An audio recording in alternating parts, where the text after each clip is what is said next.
Золоо шоуыг сонсох дуртай бол subscribe дараад дэмжээрэй. Мөн бас Apple Podcast дээр 5 хоттой review өгч дэмжээрэй. Баярлалаа. Тэгээд мафи ингээд авч үзэх юм бол мафихан бол нэг ясаар шулуухан байгаа. Ягаад гэвэл тэр хүн одоо үнцэн ёс суртахуун гэдэг юм одоо морал байхгүй. Тэнгүүтээ хүн очиод хэнийг дээрэмтэх нэг чухал биш гэж зүгээр үзчихэл да. Яг уу зарим одоо мафиод нэг тийм өөрийн гэсэн юутай байдаг штэ. Дүрмтэй байдаг. Тийм тэд нар дунд чинь Дигжайг одоо хамгийн том жишээ нь Якуза шүү дээ тийм. Дигжайгтай байгаа. Тэгтээ бас Дигжайггүй байгаа. Яг өөртөө зорилгоо өгсөн. Тэгэл тэр зорилгод л яг нөхцөл байдлаа ашиглаад л одоо Ал Капончин Америкт prohibition буюу арх согтууруулах ундаг хориглонгууд нууцаар одоо арх үйлдвэрлээл тэгэл одоо лиг нууц бас тийм паб барууд ажиллуулаад тэрүүгээрээ бол мундаг байцнаа Пабло Эскобар ер нь бол яг мафийн толгойлогч нар нь бол миний анзаарсан нь бол амар тийм гоц ухаантай олон чадвартай хүмүүс байсан. Яг тэрийг буруу амьдралын замланд тэр байсан бол ер нь буруу замаар яваа тэрүүгээр толгой сагсан. Тэгээ IQ сайтай хүмүүстэй. Тэгээ сая нэг бисэнэ бүлэглүүдийн доторх Дигжайг ярьж байгаа Якузаг ярьсан шүү дээ. Тэгээ би түрүүн хэлсэн шүү дээ гэмт бүлэглүүдийг дэлхийд том мафиотыг билаа нэг үзэн ядаж үгүйсгдэггүй гэж. Тэгээ хэнийг давтаж хэлэхгүй болоо. Би нэг Якузатай уулзчихсан байхгүй. Тэгээд ингэж гэхдээ тэр хүн миний яриг мэдээж сонсохгүй л дээ. Энэ хүн энэ нөө Монгол баг энд ингэж олон юм ярьж байгаа гэж сонсохгүй байх. Тэгтээ хүн ер нь тэгээд би сая нэг ярианыхаа хөнгөөсийг анзаарсан чинь би нэг жоохон юм оролдоод өчүүхээ тий том далайн ирэг дээр нэг жижигхэн шангаар дотоод амгалан ч юм уу бясалгал ч юм уу юу ч үдгийг нэг том тэнгисийн ирэг дээр нэг жижигхэн аягаар нэг юм утгачаал тэрэндээ одоо цээжээ дэлдэл тэрнийхээ өнцгөр ингээд дэлхийн ертөнцийн дээрх элдв үзэгдлийг шөмжилж яриад байгаа юм бол байхгүй. Харин ч эсрэгээр над ингээд ямар нэгэн зүйлийг үзэн ядах, дургуун өрөх, дотор тавгдах мэдрэмж баг багаар багасч эхэлж байгаа. Энэ надад их таатай байна. Тэгэд 2-3 жилийн өмнө чинь би ингээд хүмүүсийн ямар нэгэн мэдээний сайтад орох улс төрчийн тухай ч юм уу эсвэл нэг шинэ артистийн гарсан дууны доор комментүүдийг хараад үнэхээр юм мэдэхгүй мөртлөө ингээд амар хил амаа бэлдэж байгаа хүмүүсийг хараад өмнөөс нь бачимдаад энэ ийм хүнтэй ингээд баг ингээд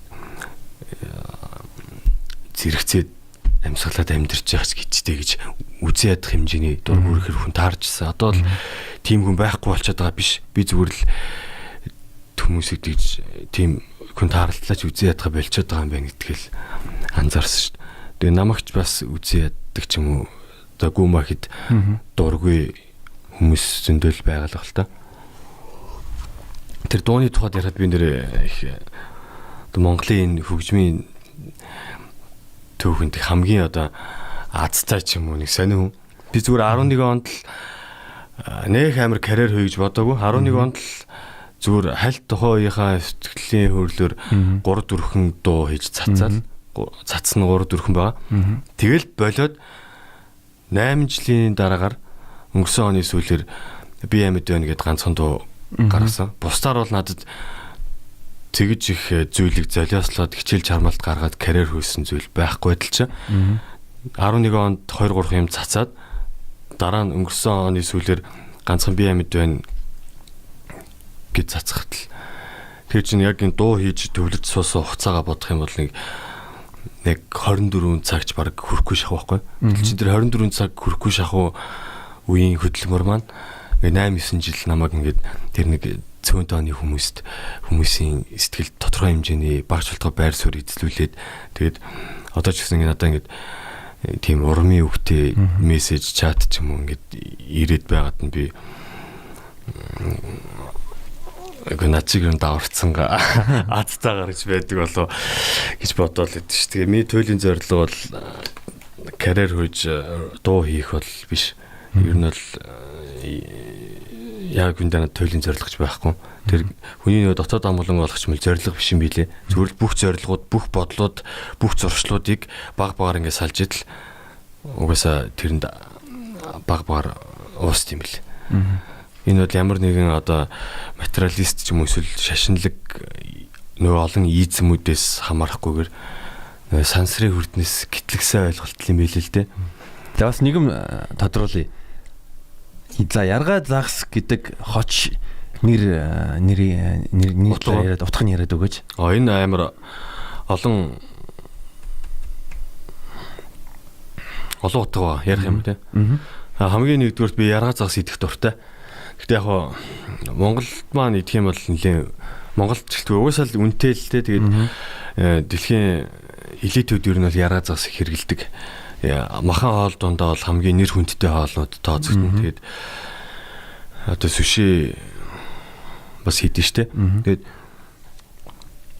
яргаа загас идэх дуртай. Тэгээд дээрэс нь BBC-гийн нэг баримтат кино үзчихсэн. Тэр яргаа загасны амьдралыг харуулсан бүхэлдэн бүрийн хэмжээний.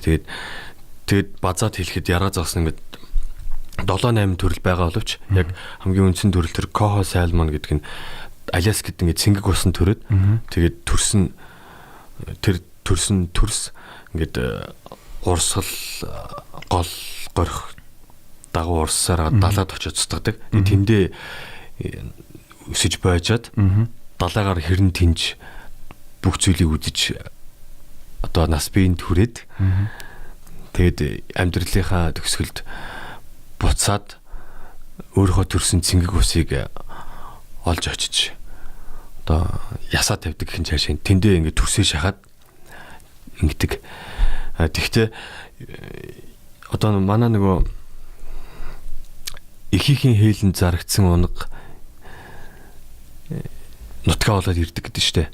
Тэр ихийнхэн гиз хэвлий дотор хээл байгаа. Төрөөг байгаа унаг тэг ихин ингээд дотороо тээж явахта хард очиод өгцөн байхад тэр унаг ингээд өөрийнхөө зүн сонгоор нутгаа болоод ирдэг шиг яргаа загас бас яг тийм.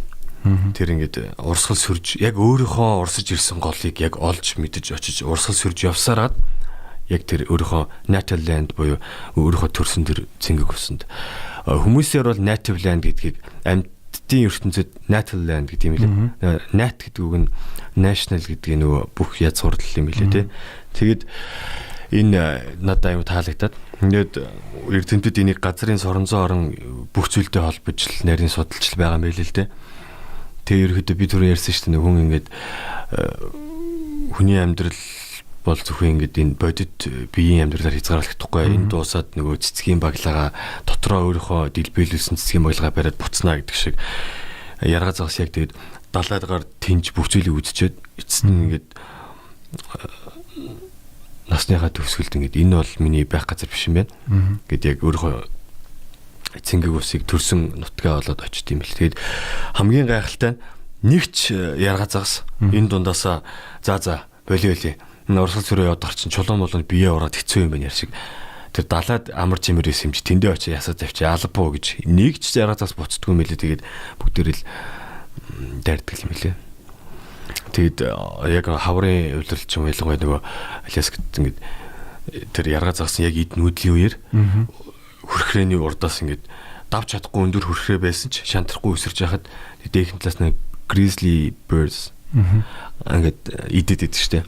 Тэгээ би анх тэр юуг харчаад энэ ямар тэнэг загаснууд вэ ингээд дээр нь ингээд өөрсдийнх нь хувьд ирлэг болсон ингээд махчин тэр баавгаанууд ингээд отоод улаан нүдэн дээр нь ингээд бусдыг нь идэд байх чинь шантрахгүй өсрөөд байх юм гэж боддог байсан чинь угсаал тууштай загас юм хэлээ. Тэгээд бас дээрэс нь яргаа загас гинэ. энэ яа үсгээр эхэлж байгаа. Тэгээ одоо цагаан толгой хамгийн сүүлийн үсэг чи яаштай. Аагаас эхлээд яагаар дуусна. Тэгээд яргацаас бол цагаан толгой хамгийн сүүлийн үсэг эхэлж байгаа. Яг англиар ондооч гэсэн. Монголоор угаасаа яагаар л эхэлж байгаа. Тэгээд одоо хүмүүс ярьж штэ. Болохгүй бол А хөлбөр нь болохгүй бол Б хөлбөр гэдэг. Тэгээд В вариант шалгалт авах гэсэнтэй ингээд А Б В гэх вариант үүд гэсэн. Тэгээ одоо яа бол сүүлийн үсэг учраас энэ бол угсаа хамгийн сүүлийн вариант. Үүнээс одоо цаг хугацааны үед ярихад бол зөвхөн өнөөдөр л гэж байна. Маргааш гэж байхгүй гэдэг шиг өөр вариант гэж байхгүй. Энэ бол чиний сүүлийн боломж гэж юм шиг. Сүүлийн боломж гэдэг нь Rocket Band дуун дээр гардаг шиг зөвхөн нөгөө дуу хийх, карьер хөөхийн сүүлийн боломж биш би яриаг л дээ. Тэгэх юм бол одоо хийсэн сүртэй хүний өмнө үзүүлж хийд дууг мөртлөө ингэж ярих наашаа би зөв нөгөө гол зорилгын тухай л ярьж байгаа. Бас ойлголоо. Бас нэг яргаа загсын онцгой зүйл гэвэл мейнстрим гэдэг одоо гол урсгал гэж хэлж болно. Тэнгүүт нь яргаа загас чи яг тэр гол урсгалын эсрэг зөрүүд ингээд тэгээ урсгал сөрж явдаг. Урсгал сөрж явж байгаа. Тэгээд ер нь л бодсон чинь би бас нэрээ нийгмийн яг жишг те мейнстримийг жоохон дотоод хүмүүс маань ингэ сөрдөг хандлагатай. Олон нийтийн хоширж байгаа зүйл надад нэг би олон нийтийн хоширж байгаа энэ олон нийт энд хоширж байгаа бол би энийг тоохгүй гэж би боддггүй л дээ. Зөвөр л автоматар ингэ олон нийт нэг юм дээр ингэ хоширж байгааг нь би юу юм болгийг анзаархаар тэр нь надад тэр нийт масс таалагдаад байгаа шиг тэгж таалагддгүй ч юм уу. Би миний ертөнцийн нэг сонин зожиг биш ч гэлээ. Нэг л цаанаа нэг тийм ондоол юм билээ. Тэгээ одоо энэ Joker үзээд те. Эсвэл Joker and Grinch байна. Иймэрхүү нэг тийм нийгмээс тусгаарлагдсан дүртэй кино үзэхээр би энэ би байдаг насаа ой гэдэг тийм мэдрэмж авдсан шүү дээ. Ялангуяа сая Joker-ыг нотлон үзэхэд бол яг тэгж мэдрэгдсэн шүү дээ. Би ч өөрөө яг Joker-ыг үзээгүй байгаа. Гэхдээ нодон яг Halloween-ээр бид нар Halloween шоу хийхдээ би яг нэг Joker-ийн дүр болоод үзээгүй байгаа. Албаар үзээгүй юм шиг үнтэй. Тэрс чи үзээгүй үзэхээр үзье би гэхдээ яг 5 жилээс хойш жилүү ерөөсөө кино би нэлээд олон кино үзэх дуртай. Киног бас одоо амтлаад үзэх дуртай. Би бас нэр кино театрт үзэхдээ дандаа ганцаараа үздэг шүү дээ. Тэгээ үнэхээр таалагдсан киногоо маргааш нь дахиж очиж үзнэ. Тэгэнгүүтээ би жоохон хүндэрсэн л доо юу вэ гэвэл кино үзэх багасгаад ном унших ихсэн. Зөв. Тий. Яг кино гэж ярих юм бол кино найз хаяа одоо жишээл кино театрт эсвэл найзуудаа шахаад энэ киног заавал үзэнгүүд нь үздэг. Гэхдээ би мэдхгүй нэг юу гэж хэлэх юм бэ? Бас нэг энэ дээр жоохон өөрөө би тийм зөрүүд зан гаргаад байгаа юм болоо. Зарим кинонуудыг одоо чи тэгвэл бас яг нөгөө нийт массаас жоохон өрмөцсөн байна шүү дээ. Яа тэгж хэлж болно. Гэхдээ одоо жишээлбэл зөрүүд байхын төлөө зөрүүд харин байгааг байгаа. Зөвөр яг ингээд өөрийгөө сул тавихад л яг тэгж таарчаад байгаа үстэй. Тэгээс ямар нэгэн хүчлэл идэвхэл байхгүй. Тэгээ уусаа хүн болгон ондоо солонгочийн ингээд дан нэг өнгөтэй байвал тэр чинь онцгүй штэ. Хинч тэгж сатарахгүй. Тэгээ солонгоч ингээд өөр өнгөнүүд холилдсон байдаг тулдаа л гоо үзэсгэлэн гайх юм шиг норч штэ. Гайх юм шиг гоё идэг бах тийм. Тэгэхээр ойрд ер нь 2-3 удаа үзсэн кино ямар кино үзэж байна? Ямар ч юм бэ? Ойрд яг одоо сэтгэл рүү чинь ингээд хөрсөн. Parasite л энэ. Parasite. Тий. Тэр үдсэн шалтгаан зөвхөн тэр чинь бол ингээд арт урлаг талаасаа бас commercial талаасаа ингээд ер нь альж талаасаа ер нь мүлжүртэй байгаа байхгүй. Тэгэд тэгж үдсэн бас өөр нэг шалтгаан юу чи мэдгүй байж магадгүй. Миний Facebook ойлоо чинь сая Facebook найзлаа удаагүй шүү дээ. Би 3 дугаар сард Тэр нэлээд их пост оруулж далчгадаг гэсэн фэйс дээр. Тэгээ нөгөө тэр Park Sodam-гийн гол дүрийн эмэгтэй байгаа. Гол дүрийн тийм нөгөө охин нь тэгээ зураач багш толдог. Тэгээ нөгөө өөрөө тэр гэр бүл дундаа бол хамгийн нөгөө IT шүү дээ тий. Адаглал тэр хуурамч диплом зүгээр PC-нд орж байгаа л хийж байгаа. Тэр эмэгтэй жүжигч надад таалагддаг байхгүй. Crush юм. I have crush on her.